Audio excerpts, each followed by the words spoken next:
El focal person del feeding program del Departamento de Educación Zamboanga City Division Office, Leila Ramirez, y admití que sila recibir report acerca cuántos escuela que cuestionable la implementación del feeding program. Na 171 escuela na ciudad quien implementa con el feeding program, más o menos 50 escuela ahora el bajo na investigación del DepEd. Según con Ramirez, ya descubrir sila cuántos problemas na liquidation report ya somete el mag-escuela. Hindi según que da balance el fondo, na gastos de la escuela para el comida del mga estudyante. It should be balanced, the liquidation reports with the reports of the nutritional status with the attendance. Alayo ta sabi ma'am kay senegane kayo discrepancies.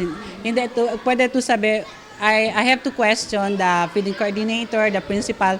Sir, porque mantean sina supposedly in the liquidation is to balance for November, example 29,000. Why man for the report liquidation paper dapat balance is 29,000.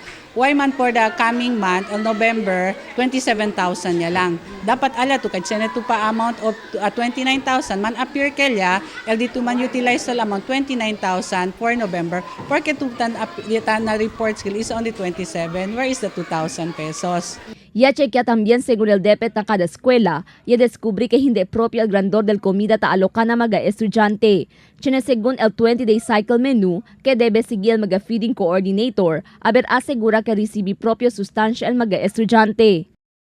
Supposedly, el grams of one piece chicken in a menu is 80 grams.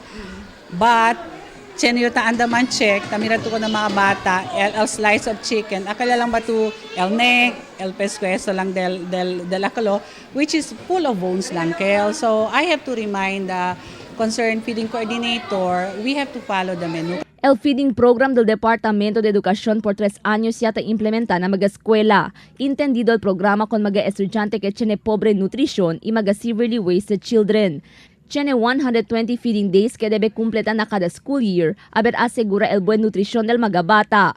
Na cuantos reporta recibe el DepEd, el departamento quiere ahora asegura que el ginda na propio beneficiario el programa. El chequea según iman monitor el DepEd na mga eskwela concerne. Crisel Almonia, Dateline Zamboanga.